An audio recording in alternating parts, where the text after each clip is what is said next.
आज हम बात करेंगे एक ऐसी सच्ची घटना की जो सुनने में किसी एक्शन फिल्म की स्क्रिप्ट से कम नहीं लगती। कैसे डोनाल्ड ट्रंप के अमेरिका ने वेनेजुएला की पूरी सरकार को ही गिरा दिया। कहानी सिर्फ सत्ता की नहीं है, ये कहानी है तेल की और उस एक करेंसी की जो पूरी दुनिया पर राज करती है। जी हाँ, अमेरिकी डॉलर की। तो चलिए इस पूरे मामले की तह तक चलते हैं। इस पूरे मामले को समझने का सबसे आसान तरीका है इसे एक फिल्म की कहानी की तरह देखना। एक तरफ है अमेरिका के प्रेसिडेंट डोनाल्ड ट्रंप और दूसरी तरफ वेनेजुएला के प्रेसिडेंट निकोलास मैडुरो। अब देखिए, ऊपर ऊपर से तो कहानी बड़ी सीधी सादी लगती है, लेकिन इसके पीछे जो असली मकसद छिपे हैं वो बहुत गहरे। तो हुआ क्या था, जरा सोच कर देखिए। एक देश का राष्ट्रपति अपनी ही महल में बैठा है और अचानक दूसरे देश की सेना आती है, उसे गिरफ्तार करती है, एक हवाई जहाज में बिठाकर अपने देश ले जाती है और जेल में बंद कर देती है। सुनने में अजीब लगता है ना? पर ठीक यही हुआ डोनाल्ड ट्रंप के आदेश पर वेनेजुएला के राष्ट्रपति निकोलस मदुरो के साथ। ये इतिहास में एक बहुत ही रेयर घटना है, खासकर तब जब इन दोनों देशों के बीच कोई जंग भी नहीं छिड़ी थी। तो सवाल ये उठता है कि आखिर अमेरिका ने इतना बड़ा, इतना असाधारण कदम उठाया ही क्यों? चलिए सबसे पहले ये देखते हैं कि ट्रंप एडमिनिस्ट्रेशन ने दुनिया को इसकी ऑफिशियल वजह क्या बताई। देखिए, दुनिया के सामने जो कहानी रखी गई वो बड़ी सिंपल थी।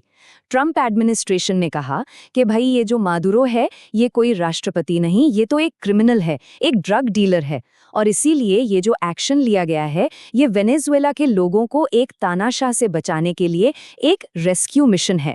तो ये तो हो गई ऑफिशियल कहानी, लेकिन क्या बात सिर्फ एक तानाशाह को हटाने की थी, या फिर कहानी में कुछ और भी है? जो हमें बताया जा रहा है उसके पीछे की तस्वीर कहीं ज्यादा गहरी है, और यहीं से खुलती है इस कहानी की पहली और सबसे जरूरी परत, और वो है तेल। जी हाँ, वेनेजुएला का काला सोना। अब इस बात को समझना बहुत जरूरी है। वेनेजुएला कोई छोटा मोटा देश नहीं है। उसके पास दुनिया का सबसे बड़ा, मैं फिर से कह रही हूं, सबसे बड़ा तेल का भंडार है, सऊदी अरब से भी ज्यादा। इसका सीधा मतलब ये है कि जिसका इस तेल पर कंट्रोल होगा उसके हाथ में ग्लोबल इकोनॉमी की एक बहुत बड़ी ताकत होगी। और इससे भी ज्यादा हैरान करने वाली बात पता है क्या थी? ट्रंप एडमिनिस्ट्रेशन का खुला ऐलान। उन्होंने कहा कि इस पूरे ऑपरेशन में जो भी पैसा खर्च हुआ है वो वेनेजुएला से ही वसूला जाएगा। अब सवाल है कैसे? जवाब था वेनेजुएला के तेल को जब्त करके और उसे बेचकर। ये एक बहुत बड़ा इशारा था कि मामला सिर्फ सरकार बदलने का नहीं, बल्कि देश के रिसोर्सेज पर सीधे कब्जा करने का है। और बस यहीं पर आकर पूरी दुनिया दो हिस्सों में बंट गई। एक तरफ वो लोग थे जो इसे एक देश को बचाने के लिए की गई मदद मान रहे थे, और दूसरी तरफ वो जो साफ साफ कह रहे थे कि ये मदद नहीं बल्कि एक देश के सबसे कीमती खजाने यानी उसके तेल पर सीधा सीधा कब्जा करने की कोशिश है। लेकिन रुकिए, कहानी सिर्फ तेल पर भी खत्म नहीं होती। इसके पीछे एक और भी बड़ी और छिपी हुई वजह है, और वो वजह है अमेरिकी डॉलर का दबदबा। अब इसे समझने के लिए पेट्रो डॉलर सिस्टम को समझना जरूरी है। ये ग्लोबल इकोनॉमी का एक, कह सकते हैं, अनलिखा नियम है। नियम ये है कि अगर दुनिया में किसी को भी तेल खरीदना है तो पेमेंट सिर्फ और सिर्फ अमेरिकी डॉलर में ही करना होगा। अब जाहिर है तेल तो हर देश को चाहिए, तो इसका मतलब हुआ कि हर देश को डॉलर भी चाहिए, और बस यही सिस्टम डॉलर को दुनिया की किंग करेंसी बनाता है और अमेरिका को बेहिसाब ताकत देता है। तो फिर मादुरो ने ऐसी क्या गलती कर दी? देखिए, वो अमेरिका का दुश्मन तो था ही, लेकिन उसने एक ऐसा कदम उठा लिया जो सीधे सीधे डॉलर की बादशाहत को चैलेंज कर रहा था। उसने अपना तेल डॉलर के बजाय चीनी युआन और दूसरी डिजिटल करेंसीज में बेचना शुरू कर दिया।